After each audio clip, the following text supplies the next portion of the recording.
부모님을 떠나보낸 자녀들이 제게 가장 많이 하는 말이 뭘까요? 어머니가 이렇게까지 많은 걸 모아두실 줄 몰랐어요. 아버지 방에 있는 이것들을 어떻게 처리해야 할지 막막해요. 20년간 수천 개의 가정의 정리를 도우며 이런 말을 셀 수 없이 들었습니다. 그러면서 하나를 깨달았습니다. 정리는 생의 마지막이 아니라 살아있을 때 해야 하는 일이라는 걸요. 안녕하세요. 저는 유품 정리 일을 20년째 하고 있는 백동우입니다. 오늘 꼭 나누고 싶은 이야기가 있습니다. 노년을 맞이하며 반드시 정리해야 할 물건 7가지, 그리고 정리해도 올바른 방법이 있다는 사실입니다. 이 시간이 여러분의 앞날을 한결 가볍고 자유롭게 만드는 계기가 되길 소망합니다. 100세 시대를 살아가는 우리, 앞으로의 시간을 어떻게 채워나가야 할지 고민이 많으실 겁니다. 60대에 접어들면 삶의 방향이 달라집니다. 앞으로의 시간을 어떤 모습으로 보낼지 선택하는 시점이죠. 경제적 준비도 중요하지만 진정 행복한 노년을 위해서는 마음가짐부터 달라져야 합니다. 나이를 먹는다는 건 더 많은 자유를 얻는다는 뜻입니다. 평생 지켜온 원칙들, 이젠 조금 내려놓으셔도 괜찮습니다. 남은 시간을 기쁘게 보낼지, 무겁게 보낼지는 우리가 결정할 수 있습니다. 비운다는 것, 그것은 곧 자유를 얻는 일입니다. 60세 이후 우리에게 가장 필요한 건 바로 이 비움입니다. 단순히 물건을 치우는 게 아니라 새로운 인생을 시작하는 겁니다. 오늘 여러분께 들려드릴 이야기가 여러분의 앞날을 환하게 바꿔놓을 거라 믿습니다. 연구 결과를 보면 65세 이상 가정 중 87%가 실제 필요한 것보다 훨씬 많은 물건을 갖고 있다고 합니다. 이게 정신 건강에까지 영향을 준다는 사실 알고 계셨나요? 더 흥미로운 건 소유물을 30%만 줄여도 불안한 마음이 45%나 가라앉는다는 겁니다. 물건이 적을수록 마음은 더 가벼워진다는 증거죠. 오늘은 그저 정리 기술을 알려드리는 게 아닙니다. 진짜 행복을 되찾는 방법을 함께 나누려 합니다. 수십 년간 쌓아온 물건들에 둘러싸여 답답함을 느끼시는 분들께 제가 수많은 어르신들과 나눈 경험을 통해 얻은 자유로움을 전해드리고 싶습니다. 오늘이 여러분 인생의 새로운 출발점이 되길 바랍니다. 채널 구독과 좋아요로 응원해 주시고 여유롭게 마지막까지 시청해 주세요. 오늘 이 영상이 여러분 인생의 전환점이 되길 바랍니다. 우리는 왜 지금 정리를 시작해야 할까요? 유품 정리 현장에서 저는 많은 걸 목격합니다. 한평생 함께한 물건들, 층층이 쌓인 추억들, 그리고 그걸 정리하며 눈물 짓는 가족들의 모습까지요. 작년 겨울 70대 후반의 한 어르신이 세상을 떠나셨습니다. 넓은 아파트였지만 방 3개가 천장까지 물건으로 빼곡했습니다. 유족들은 어디서부터 시작해야 할지 몰라 난감해했죠. 살아계실 때 함께 정리할 걸 그랬어요. 그 말을 들으며 가슴이 먹먹했습니다. 정리는 떠난 뒤의 일이 아닙니다. 우리가 직접 할 수 있을 때 해야 하는 일입니다. 심리학자들의 연구를 보면 정돈되지 않은 유품이 남은 가족에게 심한 우울감과 스트레스를 준다고 합니다. 비용 부담도 만만치 않습니다. 유품 정리 비용이 보통 수백만 원, 물건이 많으면 시간도 수주 이상 소요됩니다.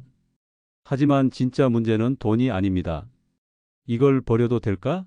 하는 죄책감과 망설임이 가족 사이에 갈등을 만든다는 점입니다.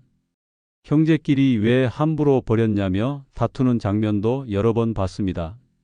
그래서 오늘 꼭 말씀드리고 싶습니다. 정리에는 올바른 방법이 있습니다. 그리고 그 시작은 바로 지금입니다. 반드시 정리해야 할 물건 7가지 알려드립니다. 1. 쌓여만 가는 오래된 문서들. 가장 먼저 손대야 할 건 묵은 서류입니다. 65세 이상 가정 대부분이 실제로 필요한 것보다 훨씬 많은 서류를 보관한다는 조사가 있습니다. 수십 년 전 은행 거래 내역, 오래된 공과금 고지서, 이미 해지한 보험 서류까지 나중에 필요할지 몰라라며 쌓아두지만 정작 급할 때는 어디 있는지 찾지도 못합니다.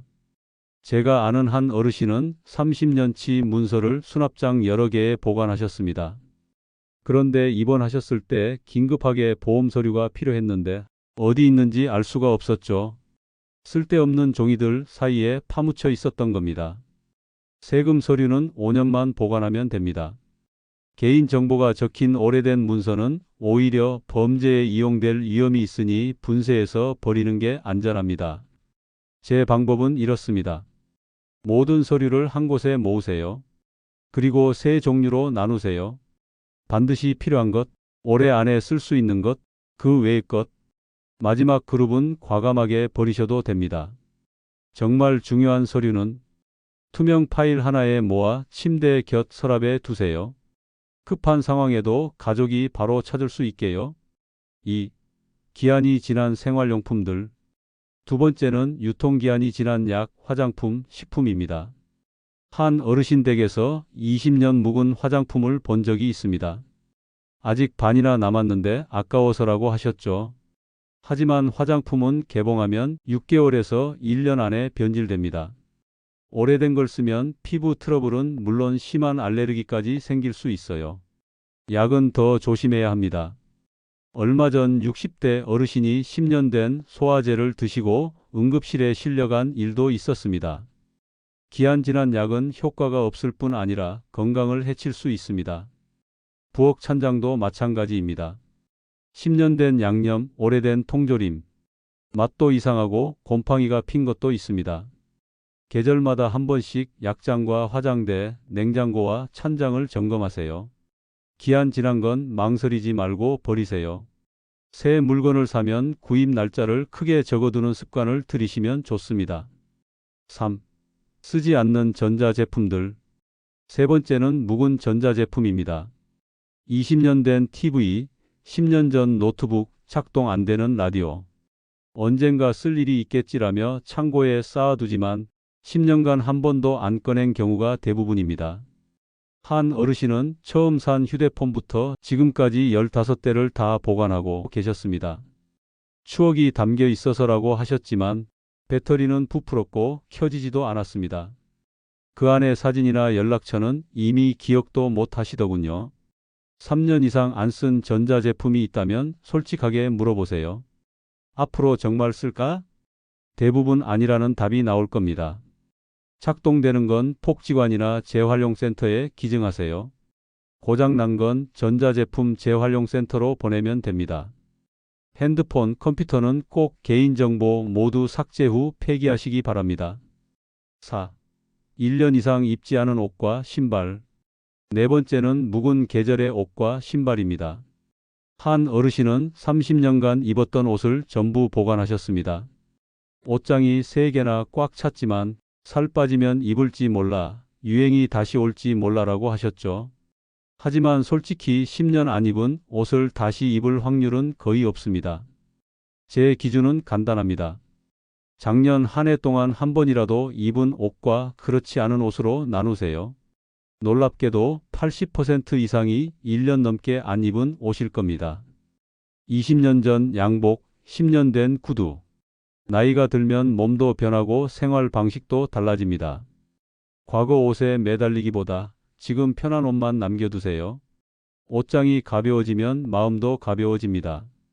아침에 옷 고르기도 쉬워지고 자주 입는 옷들이 잘 보여 생활이 훨씬 편해집니다. 5. 깨지고 고장난 물건들. 다섯 번째는 깨진 그릇, 멈춘 시계, 부서진 가구 같은 손상된 물건들입니다. 한 어르신은 깨진 그릇도 못 버리셨습니다. 아직 반은 멀쩡한데라며 20년 넘게 두셨죠. 하지만 금간 그릇으로 차를 마시는 건 즐겁지 않습니다. 오히려 날카로운 부분에 다칠 위험만 높아집니다. 실제로 한 어르신은 부서진 의자를 옮기다가 모서리에 걸려 넘어져 크게 다치셨습니다. 병원에 석 달 입원하셨는데 그때 깨달으셨다고 해요. 왜 이런 물건 때문에 내 건강을 망쳤을까? 손상된 물건이 있다면 일주일 안에 고칠 수 있는지 확인해 보세요. 5년간 안 고친 물건을 앞으로 고칠 가능성은 거의 없습니다. 과감히 버리고 그 자리에 새 물건을 안 들여도 괜찮아요. 오히려 공간이 넓어지고 필요한 물건을 편하게 쓸 수 있게 됩니다. 6. 더 이상 즐기지 않는 취미 물품들, 기념품. 여섯 번째는 이제 안 하는 취미 물품들입니다. 한 어르신은 젊을 때 낚시를 좋아하셨는데 건강상 이유로 15년간 못 가셨습니다. 그런데도 낚시 장비를 다 보관하셨죠. 언젠가 다시 갈지 몰라라는 희망 때문이었습니다. 하지만 현실적으로 생각해 봅시다.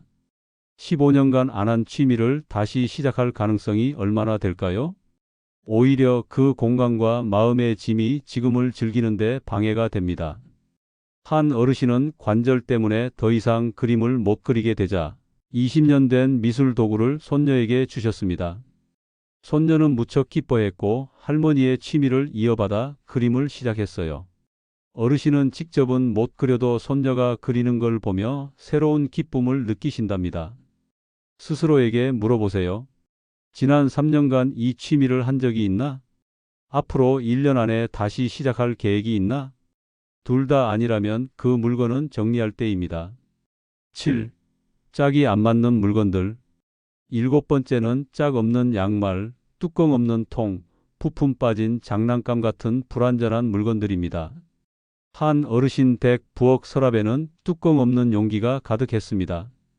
언젠가 뚜껑이 나올지 몰라라며 모아두셨지만 실제로 그런 일은 거의 없습니다. 저도 한때 짝 없는 양말을 모았습니다. 서랍 하나를 채우고 나서야 깨달았죠. 1년이 지나도 안 나타난 짝은 앞으로도 영원히 안 나타날 거라는 걸요. 이런 불완전한 물건들은 쓸모도 없고 마음속에 뭔가 잃어버렸다, 완벽하지 않다는 느낌만 남깁니다. 과감히 정리하면 마음도 한결 가벼워집니다. 이 7가지를 정리하면 어떤 변화가 생길까요? 첫째, 공간이 넓어집니다. 집이 좁다고 느꼈다면 쓸데없는 물건을 치워보세요. 놀랄 만큼 여유로워진 공간을 발견하실 겁니다. 둘째, 필요한 물건을 쉽게 찾습니다. 서류 산 속에서 중요한 보험 증서를 못 찾는 일이 없어집니다. 셋째, 청소가 쉬워집니다. 물건이 줄면 먼지도 덜 쌓이고 청소 시간도 줄어듭니다. 이건 건강에도 직접적으로 좋습니다. 넷째, 마음이 편해집니다. 많은 연구에서 물건 많은 환경이 스트레스를 높인다고 합니다. 실제로 소유물을 30% 줄인 어르신들의 불안감이 45%나 줄었다는 통계도 있습니다. 마지막으로 가족에게 부담을 안 줍니다. 우리가 평생 모은 물건들은 언젠가 가족이 정리해야 할 짐입니다. 살아있을 때 직접 정리하는 게 가족에 대한 진짜 사랑입니다. 정리를 시작하려면 어디서부터 해야 할까요? 제가 20년간 터득한 방법을 알려드리겠습니다. 첫 단계, 작은 곳부터 시작하세요. 한 번에 집 전체를 하려면 지칩니다. 작은 서랍 하나, 옷장 한 칸부터 시작하세요. 하루 15분씩만 해도 됩니다. 둘째 단계, 3개의 상자를 준비하세요. 하나는 남길 것, 다른 하나는 나눠줄 것, 마지막 하나는 버릴 것입니다. 박스별로 정리하면 물건에 대한 부담이 줄어들어요. 우리는 물건보다 그 속에 담긴 추억 때문에 망설이니까요. 셋째 단계, 물건을 하나씩 손에 들고 질문하세요. 이게 지금 내 삶에 기쁨을 주나? 작년 한 해 동안 이걸 썼나? 둘 중 하나라도 예라면 남기세요. 아니면 과감히 나눠주거나 버리세요. 넷째 단계, 과거가 아닌 현재의 나를 생각하세요. 젊었을 때 좋아했던 게 지금도 필요한지 솔직하게 생각해 보세요. 우리는 변합니다. 그 변화를 인정하는 게 정리의 시작입니다. 물론 버리기만 하는 건 아닙니다. 꼭 남겨야 할 것들도 있습니다. 법적으로 중요한 문서들, 부동산 권리증, 보험 증서와 금융 계좌 내역, 졸업장, 자격증, 가족관계 증명서 등 공식 문서, 유언장, 연명치료 거부 의사서, 장기기증카드, 가족에게 의미 있는 것들, 가족사진 디지털로 스캔하면 더 안전합니다. 손편지나 특별한 기념품 몇 가지, 건강 관련 정보, 진료 기록과 수술 이력, 지금 먹는 약 정보, 이런 물건들은 가족의 권리와 안전을 지키는 최소한의 준비입니다. 이런 것들은 투명 파일이나 방수함에 넣어 가족이 쉽게 찾을 수 있는 곳에 두세요. 여러분, 정리는 그냥 물건을 치우는 일이 아닙니다. 정리는 남은 인생을 더 가볍고 자유롭게 살기 위한 선택입니다. 진짜 소중한 것을 잘 지키는 지혜로운 행동입니다. 저는 20년간 수천 가정을 방문하며 깨달았습니다. 사람은 가도 물건은 남는다는 걸요. 그리고 그 물건들이 가족에게 짐이 될 수도, 따뜻한 추억이 될 수도 있다는 걸요. 선택은 우리의 몫입니다. 지금 정리를 시작하세요. 내 삶을 더 따뜻하게, 가족의 내일을 더 가볍게 만들 수 있습니다. 소유를 줄이면 삶이 가벼워지고 추억을 잘 남기면 사랑이 오래 남습니다. 여러분의 앞날이 더욱 건강하고 행복하기를 진심으로 기도합니다. 오늘 이 시간이 여러분께 작은 도움이 되었기를 바랍니다.